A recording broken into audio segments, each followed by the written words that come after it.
práctica. Después que estabeleceron el conjunto de claves indicadoras, hay explicaciones para esto. Entonces, las claves, cuando se ve lo que establecieron, se percibe que se estableció una clave indicadora para el índice de azul de metileno, por ejemplo, tiene que estar en un rango y hay una explicación. Pero ¿por qué escogieron esto y no escogieron otros métodos? Entonces, esto a principio podría ser aplicado para cualquier sistema. En la verdad, Anselmo, esto sirvió para los casos de los sanitarios. Ahora, si yo voy a trabajar con otro sistema, una pasta de baldosa o no sé, un impermeabilizante que alguien está trabajando, el correcto sería definir cuáles son las claves indicadoras para el proceso que estoy trabajando. Y todo el estudio fue realizado para los sanitarios. Eso. Entonces, en este caso, para los sanitarios, los resultados son fantásticos. Las variables fueron establecidas y los rangos aceptables fueron establecidos. Una preocupación que Phelps teve en aquel momento fue elegir cosas que fuesen fáciles de ser medidas de una manera reproductible, rápida y económicamente barata. Con este conjunto se podría trabajar con las claves indicadoras y obtener resultados fantásticos. E isso foi transformado em programa. Existem programas de ordenadores que você pode baixar da internet, incluso for free, isso daqui, e você pode comprar paquetes um pouco mais user-friendly, mas é uma opção. Se quer conhecer um pouco mais, este é fantástico, lo que se hizo uma revolução em uma formulação de pastas em um universo de sanitários. Entretanto, para hacer la definición de las claves indicadoras para otros sistemas, la cosa ainda es muy complicada. Y ahí cuando empezamos a trabajar con sistemas estatísticos, se olvidó eso y se pasó directo para la realidad. Hay algunas aplicaciones en que podemos utilizar, pero como los estatísticos nosotros creemos que tiene más recursos y más posibilidades. Pero vamos a hablar en la secuencia de en qué situaciones podemos trabajar con esto. Bueno, ¿cómo trabajar entonces con este método? Las etapas. Primero, definición de las claves indicadoras para el producto. Si yo trabajo con sanitarios, voy a buscar los artículos de Phelps y tengo todas las claves definidas y puedo trabajar con ellas. Si trabajo con otro sistema, tengo que definir cuáles son las características físico-químicas fundamentales que son aditivas, que cumplen la ley de aditividad y que gobiernan las propiedades que estoy interesado en mi producto. Esto debería ser la etapa fundamental y la más difícil de este método. Para sanitario está pronto, está listo. Ahora para otros sistemas debería hacer estudios para llegar a la conclusión de qué características físico-químicas pueden trabajar como claves indicadoras. Dentro del contexto histórico que nos daba Anselmo ayer, ¿por qué esto se desarrolló en los 80 para sanitarios y lavamanos no permeó tanto en el tema de pisos y paredes? O sea, ¿fue que se hicieron estudios y no funcionó? ¿Fue que la aditividad es más fácil? El grupo que estaba... Eran centros de conocimiento privilegiado. Rutgers era el centro, sería Rutgers en los años 80 era el equivalente al IPC ahora, en sanitarios. Sería el mismo que preguntar. No transitaban de una parte para otra y en aquella época, los años 80, los grandes grupos que publicaban en baldosas y cerámicas era el grupo italiano principalmente. Ainda España estaba ganando espacio, pero no tenía la proyección que tiene hoy. Entonces no había una transición y el mayor problema era la definición de las claves indicadoras para otros sistemas. Tivemos algunas maestrías e incluso un doctorado en la Universidad Federal de San Carlos de personas que intentaron hacer la transición para la fabricación de baldosas. Los resultados, en algunos casos, valen la Depende pena. del grado de precisión que usted está buscando. Si quiere algo 100% fiable, yo creo que el ideal sería empezar un nuevo estudio para definir las claves indicadoras para cada caso. Si está trabajando con pastas cerámicas y quiere tener una idea general, por ejemplo, para una reformulación de una pasta que vamos a mirar a la secuencia, podemos tomar las claves de Phelps y tenemos una buena posibilidad de encontrar buenas respuestas para la mayor parte de los casos de las propiedades. Una u otra empiezan también a se desviar. Entonces, definidas las claves indicadoras, pasamos a la selección de las materias primas. Todos los comentarios de Anselmo anteriores para los criterios de definición de materias primas son acá válidos también. la caracterización físico-química de las materias primas con relación a las claves indicadoras. Acá hay un cambio, no estoy más interesado en determinar cuál es la absorción de agua de la arcilla A, de la arcilla B y así por adelante.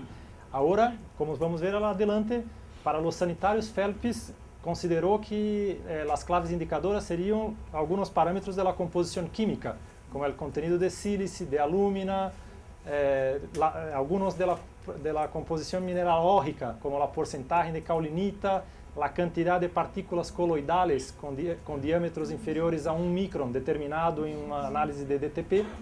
Entonces son estas propiedades que debemos determinar nas matérias primas. No necesitamos ahora hacer cocción y mediciones de propiedades tecnológicas. Vamos a medir características físico-químicas. Enseguida necesitamos escribir las ecuaciones lineares con definición de la propiedad de ser maximizada o minimizada y de las restricciones. Vamos con un ejemplo, yo creo que esto se quedará más sencillo en la secuencia. A partir de entonces, aplicar la programación, definir las formulaciones y confirmar los resultados, preparando las formulaciones en laboratorio y verificando si se ajustan bien a los valores previstos. Antes del ejemplo, ¿para dónde nosotros creemos que esto puede ser bien aplicado?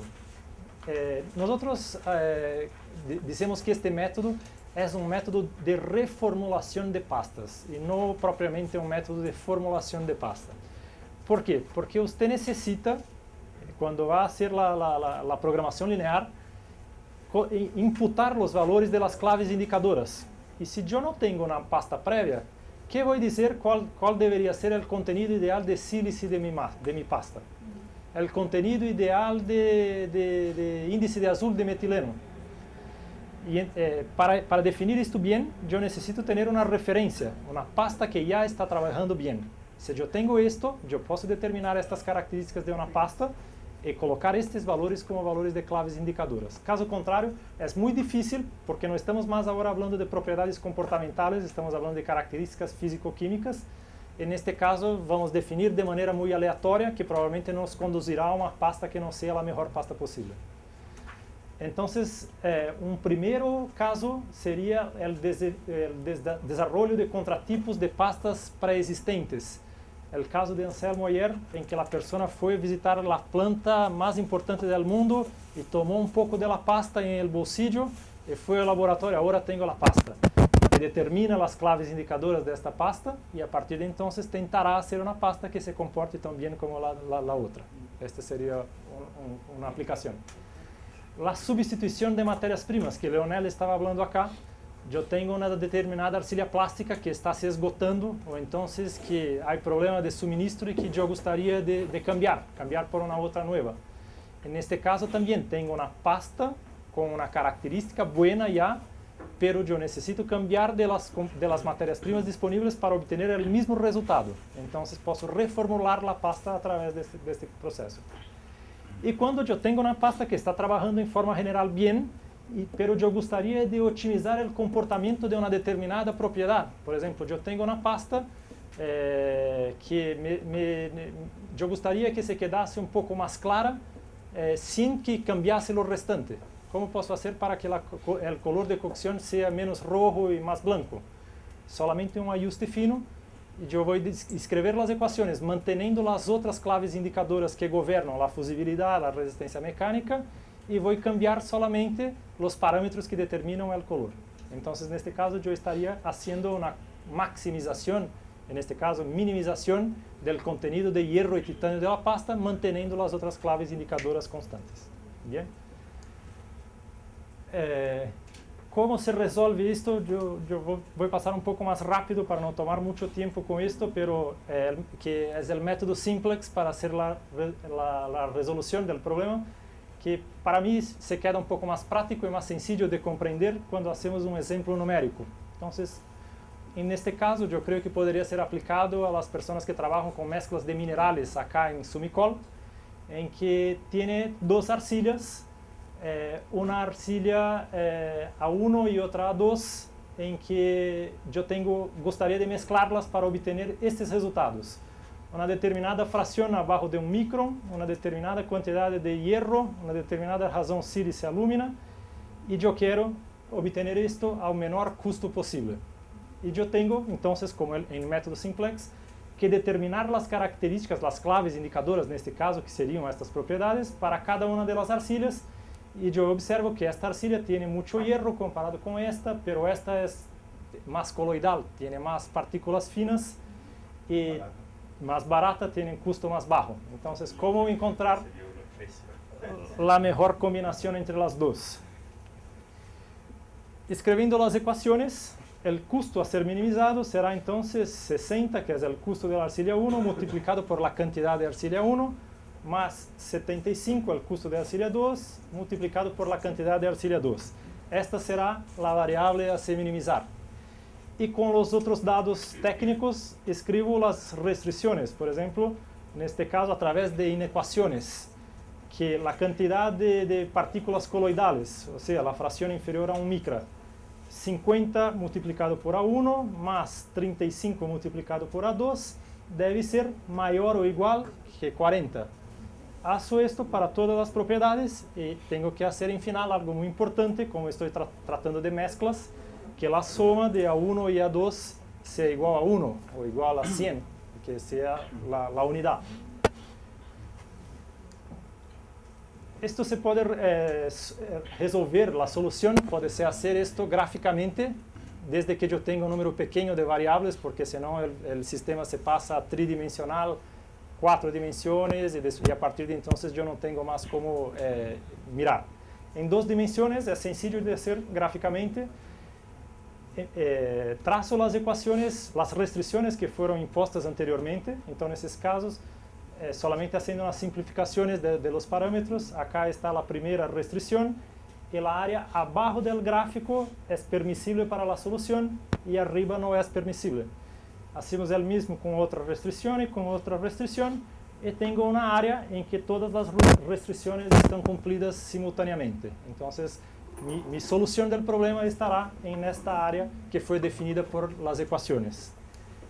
Para finalizar, yo coloco la cuestión de A1 más A2 igual a 1, o sea, que la cantidad de materias primas, de la proporción entre las dos, sea equivalente a la unidad. Y para hacer la maximización o minimización, el sistema simplex me dice que la respuesta estará, yo tengo que testar los vértices del polígono que se forma cuando hago ese sistema a través de la solución gráfica. Y tengo, en este caso, sin un software, yo tendría que hacer esto testando todos los vértices de los polígonos. En este caso, tendría una proporción de 33,67 con un costo de 70. En otro caso, una proporción de 53,3 y 46,7 de la otra arcilla a un costo de 67. O sea, estas dos soluciones atenden a los requisitos técnicos, pero esta es la que minimiza el costo. Muy rápidamente, pero yo creo que el objetivo no es se aprofundar en estos detalles. El caso especial, esto todo se fue realizado gráficamente, pero hoy hay softwares que hacen esto. Las personas que manejan muy bien Excel saben hacer la resolución de simplex a través de esto.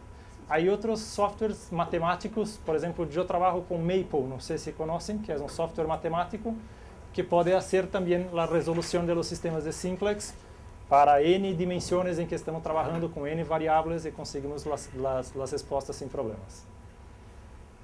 El método de las claves indicadoras que fue utilizado entonces para desarrollo de pastas de sanitarios, que fue entonces definido, fue creado por este pesquisador, Phelps, determinó estos parámetros físico-químicos como los responsables por el comportamiento de las pastas de sanitarios.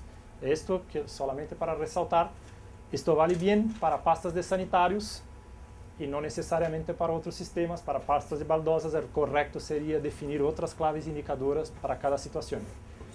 Phelps determinó entonces que necesitaríamos, por ejemplo, para que una pasta trabajase bien, si yo tengo una pasta de referencia para reproducir su comportamiento, tendría que reproducir estas características en una nueva pasta que yo empezaría a trabajar. Que serían el contenido de sílice, el contenido de alúmina y la suma de los elementos alcalinos, sodio y potasio. Estos 3 elementos son reguladores de la fusibilidad de la pasta. La suma de los elementos cromóforos, hierro y titanio, que son reguladores de cor de cocción de la pasta. Después la composición mineralógica, la porcentaje de caulinita, la porcentaje de cuarzo y la porcentaje de mica muscovita. Estos estarían relacionados con la plasticidad y la fusibilidad de la pasta. Y como se trata de procesos de conformación por colado de barbotina, colágeno de barbotina, en este caso se tiene que controlar muy bien las propiedades reológicas de la pasta. Entonces, para esto, consideró como clave indicadora la fracción inferior a 1 micrón, la capacidad de troca de cátions, que podría ser determinada por el índice de azul de metileno, y el contenido de materia orgánica, por sus efectos también conocidos sobre el comportamiento reológico de la pasta. Y entonces Phelps postuló que si yo tengo esto sobre control en una pasta de sanitarios, su comportamiento también está controlado. Y entonces, en ese caso, que se queda muy sencillo de se perceber, si yo cambio una arcilla y no quiero que la pasta cambie, yo tengo que cambiar las proporciones de las materias primas en la mezcla para garantizar que estos parámetros permanezcan constantes. Esta era la idea. La parte más importante de eso, lo que Phelps realmente tenía en mente, era que dos pastas que, a pesar de ser de materias primas distintas, mantengan estas propiedades constantes, tengan propiedades similares, presentarán el mismo comportamiento. Y si esto es verdad, entonces el cambio de materia prima, la sustitución, lo que se dice la reformulación de las pastas de acuerdo con circunstancias que aparecen en la planta, tiene ahora un guión para ser seguido, no es algo que se hace al acaso. Y esa era la parte más importante que Phelps tenía en mente. Y era también una persona, yo no la conocí, no sé, Anselmo, pero que la idea es de... que